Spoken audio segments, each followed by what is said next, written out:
அனைவருக்கும் வணக்கம். நான் அறம் செய்ய விரும்பு என்ற தலைப்பில் பேச வந்துள்ளேன். அறம் செய்ய விரும்பு என்று ஔவையார் ஆத்திசூடியில் அழகாக கூறியுள்ளார்.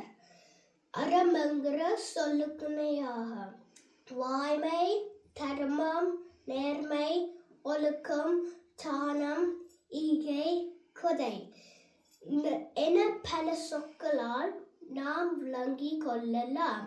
துன்பத்தில் இருப்போருக்கு கை கொடுத்து உதவுவதே அறச்செய ஆகும்.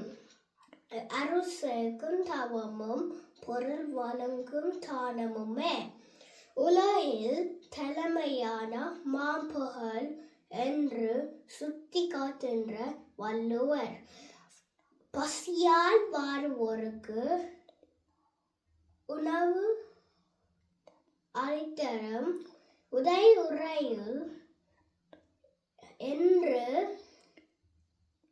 எண்ணப்படுவோருக்கு பணி செய்வரும் அறமாகும்.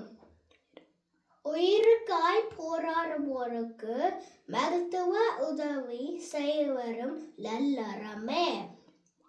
மாண்பு நேயத்துடன் அறம் செய்தால் அவர்கள் உலக மக்களின் உள்ளத்தில் நிலைத்திருப்பர்.